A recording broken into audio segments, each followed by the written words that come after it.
Shalom anak-anak sekolah minggu yang dikasih Tuhan. Apa kabarnya kalian hari ini? Luar biasa ya. Ya, senang sekali kita bertemu kembali dalam sekolah minggu Gereja Baptis Indonesia Palembang. Nah anak-anak, minggu ini yang melayani adalah guru-guru dari kelas Madya. Sudah kenal kan dengan nama-nama gurunya?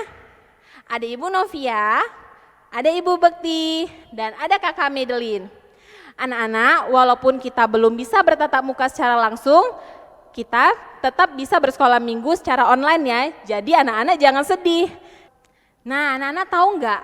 Kita ini istimewa loh di mata Tuhan. Kenapa? Karena kita ciptaannya yang berharga loh. Tuhan Yesus sangat mengasihi kita. Sehingga Tuhan Yesus mau merelakan dirinya di kayu salib untuk menebus dosa kita. Nah, mari anak-anak kita mau bersuka cita bersama-sama, kita angkat pujian, Aku Istimewa.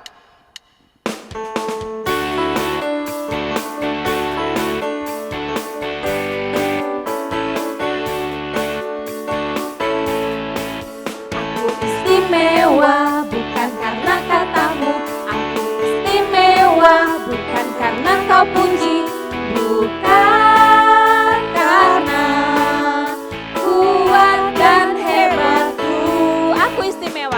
Istimewa bukan karena katamu, aku istimewa bukan karena kau puji, bukan karena kuat dan hebatku. Aku istimewa karena Yesus. Ku berharga. Alkitab mengatakan aku istimewa karena Yesus. Ku dibeli bukan dengan emas dan perak, tapi darah Yesus. Sekali lagi ya, katakan aku istimewa.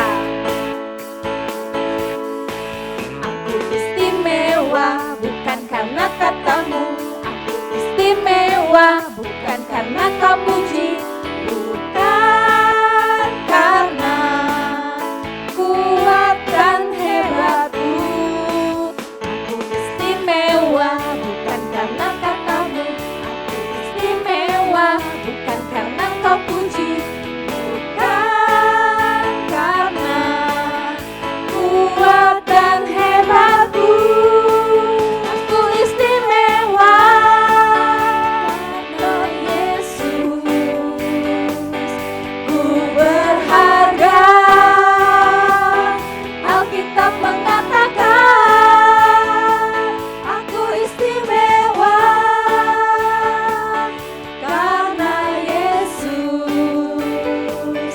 Ku dibeli bukan dengan emas dan perak, tapi apa? Tapi darah Yesus. Ya, bersuka cita buat Tuhan kita, tepuk tangan yang sangat sukacita. Nah anak-anak, masih ingat nggak? Tuhan Yesus pernah melakukan salah satu mukjizat, yaitu ketika Tuhan Yesus memberi makan 5.000 orang dengan 5 roti dan 2 ikan. Masih ingat dong ya? Nah yuk mari kita bersuka cita kembali, kita angkat pujian 5 roti dan 2 ikan.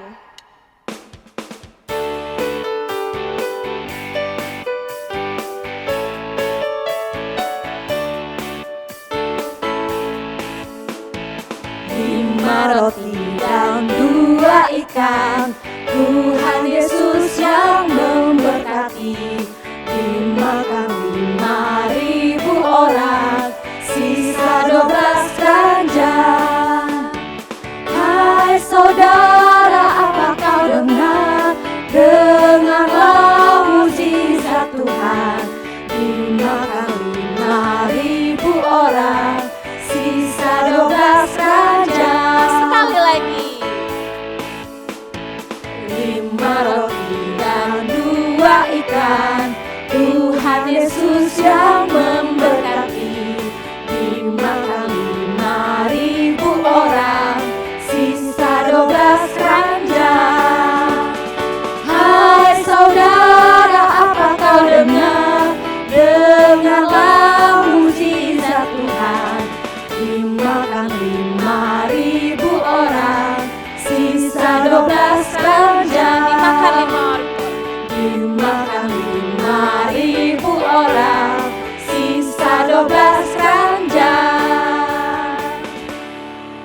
Tuhan Yesus luar biasa ya.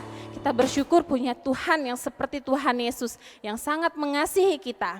Nah anak-anak, saat ini kita siapkan hati kita untuk mendengar kebenaran firman Tuhan yang akan disampaikan oleh Ibu Resti. Mari anak-anak kita angkat pujian melayani lebih sungguh.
Ya, selamat pagi adik-adik semua.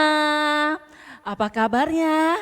Kakak yakin adik-adik semua merasakan sukacita yang besar walaupun adik-adik sekarang ada di rumah ya. Seperti kata Kak Fia, adik-adik harus selalu bersyukur ya walaupun di rumah adik-adik masih bisa mengikuti kegiatan sekolah minggu di Gereja Baptis walaupun lewat saluran YouTube ya adik-adik ya.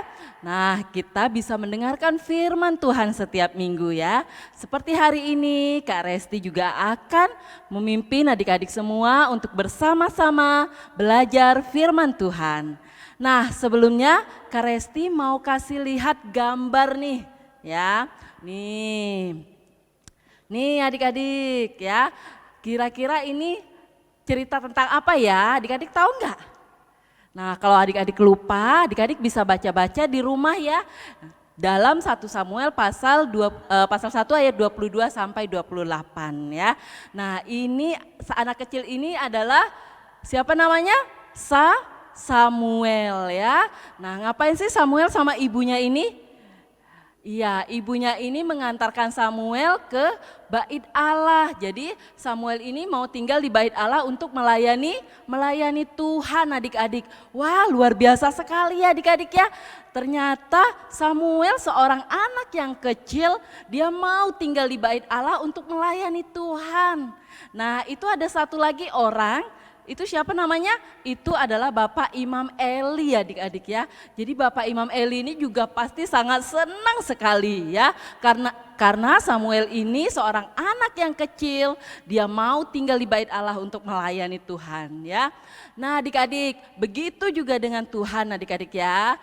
Pastinya Tuhan juga sangat senang sekali melihat adik-adik semua, melihat kita anak-anak Tuhan yang mau melayani Tuhan. Nah adik-adik sekarang Kak Resti mau tanya nih, apakah adik-adik semua mau melayani Tuhan di gereja? Kak Resti yakin sekali ya, pasti adik-adik semua mempunyai keinginan yang kuat sekali, kerinduan yang kuat sekali untuk melayani Tuhan ya. Baik di gereja maupun dimanapun adik-adik berada. Nah adik-adik sebelumnya kita akan belajar firman Tuhan hari ini tentang bagaimana Paulus memberikan nasihat kepada orang-orang di gereja Efesus ya, supaya mereka mau melayani Tuhan. Sebelumnya kita akan berdoa bersama-sama ya adik-adik ya. Mari kita berdoa semuanya. Adik-adik semua di rumah bisa lipat tangan, tutup mata. Kak Resti di sini akan pimpin doanya ya. Tuhan Yesus, terima kasih untuk waktu ini Tuhan. Kami ingin mendengarkan firman-Mu Bapa. Biarlah kiranya Tuhan berikan hikmat bagi kami Bapa, untuk kami dapat mendengar firman-Mu dengan kesungguhan hati kami ya Bapa. Sehingga kami dapat sungguh-sungguh mengerti makna dari firman-Mu Tuhan. Sehingga kami pun semua anak-anak-Mu Tuhan dapat mempraktekkan firman-Mu dalam kehidupan kami sehari-hari Tuhan. Terima kasih Tuhan, kami serahkan Kak Resti yang akan memimpin. Biarlah kiranya Engkau memberkati kami semua. Dalam nama Tuhan Yesus kami berdoa dan mengucap syukur. Haleluya, amin. Iya adik-adik ya. Nah tadi Kak Resti bilang hari ini kita akan bercerita ya.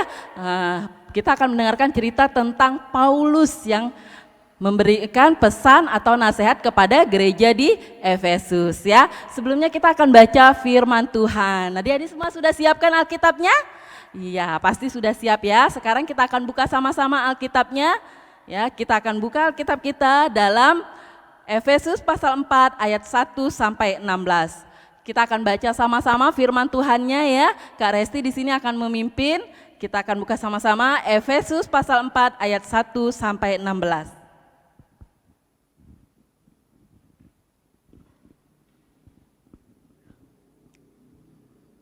Ya, kita akan membaca firman Tuhan ini ya. Efesus pasal 4 ayat 1 sampai 16. Kesatuan jemaat dan karunia yang berbeda-beda. Sebab itu aku menasihatkan kamu, aku orang yang dipenjarakan karena Tuhan, supaya hidupmu sebagai orang-orang yang telah dipanggil berpadanan dengan panggilan itu.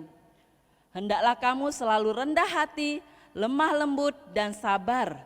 Tunjukkanlah kasihmu dalam hal saling membantu, dan berusahalah memelihara kesatuan roh oleh ikatan damai sejahtera. Satu tubuh dan satu roh, sebagaimana kamu telah dipanggil kepada satu pengharapan yang terkandung dalam panggilanmu. Satu Tuhan, satu iman, satu baptisan, satu Allah dan Bapa dari semua. Allah yang ada di atas semua dan oleh semua dan di dalam semua. Tetapi kepada kita masing-masing telah dianugerahkan kasih karunia menurut ukuran pemberian Kristus. Itulah sebabnya kata Nas, tatkala ia naik ke tempat tinggi, ia membawa tawanan-tawanan, ia memberikan pemberian-pemberian kepada manusia. Bukankah ia telah naik berarti bahwa ia juga telah turun ke bagian bumi yang paling bawah? Ia yang telah turun, ia juga yang telah naik jauh lebih tinggi daripada semua langit untuk memenuhkan segala sesuatu. Dan ialah yang memberikan baik rasul-rasul maupun nabi-nabi, baik pemberita-pemberita Injil maupun gembala-gembala dan pengajar-pengajar, untuk memperlengkapi orang-orang kudus bagi pekerjaan pelayanan, bagi pembangunan tubuh Kristus. Sampai kita semua telah mencapai kesatuan iman dan pengetahuan yang benar tentang Allah, kedewasaan penuh dan tingkat pertumbuhan yang sesuai dengan kepenuhan Kristus. Sehingga kita bukan lagi anak-anak yang diombang-ambingkan oleh rupa-rupa angin, pengajaran oleh permainan palsu manusia dalam kelicikan mereka yang menyesatkan. Tetapi dengan teguh berpegang pada kebenaran di dalam kasih, kita bertumbuh di dalam segala hal ke arah Dia, Kristus yang adalah kepala. Daripadanya lah seluruh tubuh yang rapi tersusun dan diikat menjadi satu oleh pelayanan semua bagiannya sesuai dengan kadar pekerjaan tiap-tiap anggota, menerima pertumbuhannya dan membangun dirinya dalam kasih. Ya, puji Tuhan ya adik-adik semua, kakak yakin juga ikut membaca firman Tuhan ini. Nah adik-adik, tadi dikatakan di dalam ayat firman Tuhan kita apa? Paulus memberikan surat ya, mengirimkan surat kepada jemaat di Efesus. Kira-kira apa ya isinya ya? Dan kenapa sih Rasul Paulus itu mengirimkan surat kepada jemaat di Efesus? Nah ya, jadi pada saat Paulus itu datang ke Efesus, pada saat itu banyak sekali orang-orang yang menyembah Dewi Artemis ya adik-adik ya, yang sangat terkenal dengan kuilnya adik-adik. Nah pada saat itu Paulus datang ke Efesus, dia bertujuan untuk memberitakan Injil adik-adik. Nah, pada saat Paulus memberitakan Injil di Efesus, banyak sekali orang-orang yang menjadi percaya kepada Yesus. Dan banyak juga orang-orang yang disembuhkan dari segala penyakitnya adik-adik. Tapi banyak juga orang-orang yang masih percaya dengan sihir-sihir ya adik-adik ya. Nah, oleh karena itulah Paulus mengirimkan surat dan memberikan nasihat kepada gereja di Efesus ya. Nah, Paulus mengatakan kepada jemaat-jemaat di Efesus ya, di dalam suratnya, melalui suratnya itu dia berkata apa?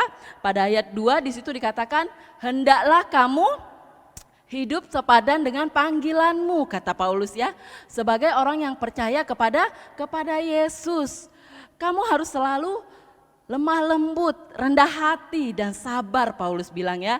Nah, kamu juga harus selalu menunjukkan kasihmu dalam hal saling berbagi, dalam hal saling membantu ya.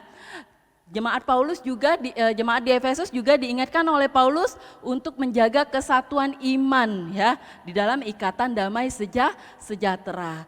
Jadi Paulus memberikan nasihat kepada jemaat Efesus itu supaya apa? Supaya jemaat di Efesus itu bersatu dan bertumbuh di dalam iman adik-adik ya. Nah, Tuhan pun senang ya dengan tujuan Paulus ini. Tuhan juga pasti menolong jemaat-jemaat di jemaat-jemaat di Efesus untuk apa? Untuk mencapai tujuan mereka ini ya.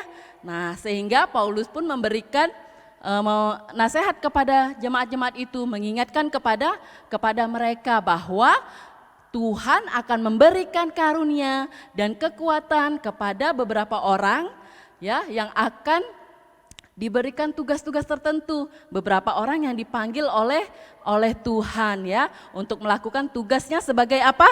Sebagai rasul-rasul, nabi-nabi, pemberita-pemberita Injil dan pengajar-pengajar ya adik-adik ya. Jadi mereka semua itu bertugas untuk apa? Untuk memperlengkapi orang-orang kudus adik-adik sebagai pekerjaan pelayanan untuk membangun tubuh Kristus ya. Nah, bagaimana ya cara mereka melakukan tugasnya? Nah, jadi mereka ini melakukan tugasnya dengan memberikan pengajaran adik-adik, dengan memberikan pengajaran kepada siapa? Kepada orang-orang yang percaya ya. Jadi mereka memberikan pengajaran kepada orang-orang yang percaya. Ketika orang-orang di Efesus, anggota gereja jemaat Efesus menerima pengajaran dari mereka ini, jemaat di Efesus pun menjadi kuat imannya ya. Iman mereka pun akan terus bertumbuh dan mereka pun akan dewasa secara rohani ya adik-adik ya. Jadi Paulus terus memberikan nasihat kepada mereka ya. Jadi Tuhan tadi memberikan rasul-rasul, nabi-nabi, pengajar-pengajar, pemberita-pemberita Injil tadi untuk apa? Untuk memperlengkapi orang-orang kudus ya, untuk pekerjaan pelayanannya, untuk membangun tubuh Kristus adik-adik. Nah adik-adik, Paulus terus mengingatkan kepada jemaat di Efesus ya, supaya mereka terus belajar ya, terus melayani Tuhan sampai mereka mencapai tujuan mereka, sampai mereka mencapai kesatuan iman ya, mencapai kesatuan iman dan mencapai pengetahuan yang benar tentang anak Allah ya, sampai mereka mencapai kedewasaan penuh, sampai mencapai tingkat pertumbuhan yang penuh ya. Jadi adik-adik, Paulus terus mengingatkan kepada mereka. Nah adik-adik, pada saat jemaat-jemaat Efesus menerima nasihat Paulus, menerima surat dari Paulus, apakah jemaat-jemaat di Efesus mau melayani Tuhan? Iya, tentu saja adik-adik. Apalagi mereka sudah melihat Paulus ya pernah melayani di Efesus. Pada saat Paulus berada di Efesus, firman Tuhan itu terus tersebar ya, terus tersiar sehingga semua orang di Asia itu mendengar firman Tuhan, baik orang Yunani maupun orang Yahudi adik-adik. Nah, Jadi Paulus ini menjadi teladan bagi mereka ya, bagi jemaat-jemaat di Efesus. Sehingga mereka pun semuanya mau melayani Tuhan dengan sangat giat dan tekun adik-adik. Bahkan mereka tidak mengenal lelah adik-adik. Ya, luar biasa pelayanan mereka ya kepada Tuhan. Nah, kakak juga yakin adik-adik semua di sini mau melayani Tuhan seperti Paulus dan jemaat di Efesus adik-adik ya. Nah, Tuhan pun tidak lupa terus mengingatkan kepada jemaat di Efesus ya adik-adik ya. Mengingatkan apa? Supaya mereka melayani Tuhan itu dengan kasih yang seperti semula kepada Tuhan, tidak punya maksud apa-apa. Supaya apa? Mereka melayani tidak sia-sia. Nah, kakak yakin dan percaya adik-adik semua mulai hari ini akan terus belajar melayani Tuhan dengan sangat giat ya, dengan tekun seperti yang dilakukan oleh Paulus dan jemaat di Efesus. Mereka tidak pernah mengenal lelah dalam melayani Tuhan ya. Kakak percaya adik-adik semua rindu untuk melayani Tuhan. Seperti lagu yang tadi, kita terus melayani ya dengan kesungguhan hati kita. Nah, hari ini kita sudah belajar, kita mengucap syukur kepada cerita tentang Paulus, tentang jemaat di Efesus. Kita dapat belajar melalui mereka untuk dapat terus melayani Tuhan dengan kesungguhan hati kita, dengan giat dan tekun tanpa mengenal lelah ya adik-adik ya. Sekarang mari kita berdoa, kita tutup mata dan lipat tangan, kita akan berdoa. Tuhan Yesus, terima kasih untuk firman-Mu hari ini Tuhan. Kami telah mendengarkan firman-Mu. Terima kasih Tuhan, hari ini kami belajar tentang Paulus dan jemaat di Efesus yang melayani-Mu Tuhan dengan sangat giat dan tekun Bapa, sehingga mereka pun tidak mengenal lelah Bapa. Biarlah kiranya Engkau pakai kami semua anak-anak-Mu Tuhan untuk dapat terus melayani Engkau dengan sangat giat, dengan kesungguhan hati kami ya Bapa. Pakai kami ya Bapa, kami rindu Tuhan untuk Engkau pakai menjadi alat-Mu untuk melayani Engkau dimanapun kami berada Tuhan. Terima kasih Bapa, terima kasih Yesus, kami serahkan semua doa dan ucapan syukur kami ini hanya ke dalam tangan kasih-Mu. Haleluya, amin. Anak-anak, pagi hari ini kita akan meresponi firman Tuhan dengan prakarya. Kita mau terlibat di dalam pelayanannya dengan berdoa. Ya, kalian sudah lihat ini adalah prakarya yang akan kita buat. Ini adalah tangan berdoa. Nah, apa aja yang kita perlukan untuk membuatnya? Bahan yang kalian harus siapkan seperti ini. Oke, yang pertama kalian harus siapkan kertas kambing atau kertas buffalo. Bebas ya warnanya, kalian boleh pilih. Bahan yang kedua adalah gunting, lem uhu atau lem kertas, spidol untuk menggambarnya. Oke, langkah pertama kalian boleh pilih warna yang kalian inginkan. Nah, di sini kita pilih warna kuning ya. Gini cara buatnya. Dilipat jadi 2 kertasnya sama sisi ya.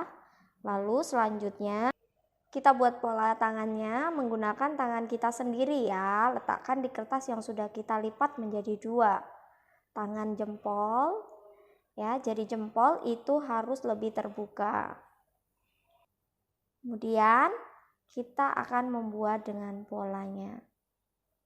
Oke, setelah polanya jadi, kita akan menggunting pola yang sudah kita buat.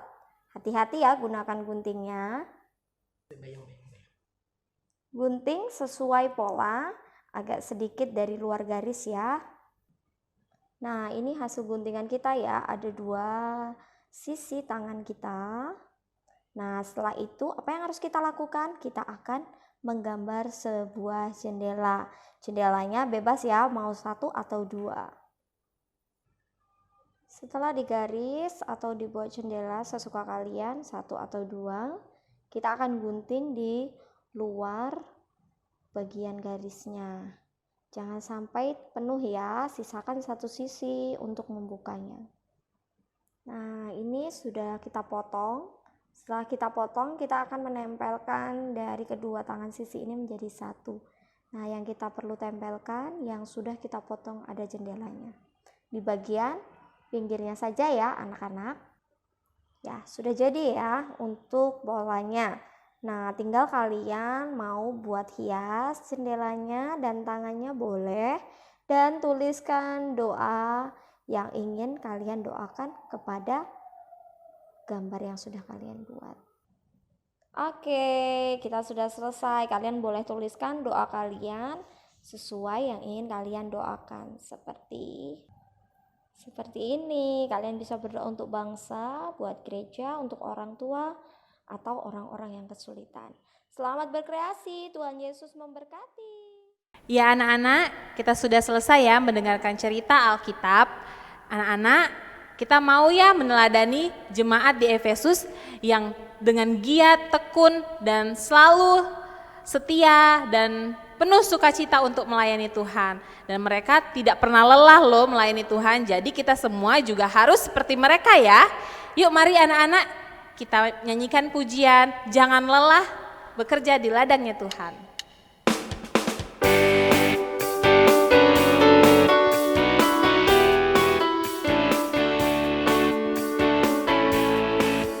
Jangan lelah bekerja di ladangnya Tuhan. Roh Kudus yang beri kekuatan, yang mengajar dan menopang. Tiada lelah bekerja bersamamu Tuhan, yang selalu mencukupkan akan segalanya. Ratakan tanah. Ratakan tanah bergelombang, timbullah tanah yang berubah, menjadi siap dibangun di atas dasar iman. Ratakan tanah bergelombang, timbullah tanah yang berubah, menjadi siap dibangun di atas dasar iman. Menjadi siap dibangun. Menjadi siap dibangun, menjadi siap dibangun, menjadi siap dibangun di atas dasar iman. Ya anak-anak, kita sudah selesai sekolah minggu pada minggu ini. Jangan lupa untuk tetap mengikuti sekolah minggu pada minggu depan. Dan jangan lupa juga selalu berdoa. Baca Alkitab, tetap semangat, Jaga kesehatan. selamat hari Minggu, Tuhan Yesus memberkati.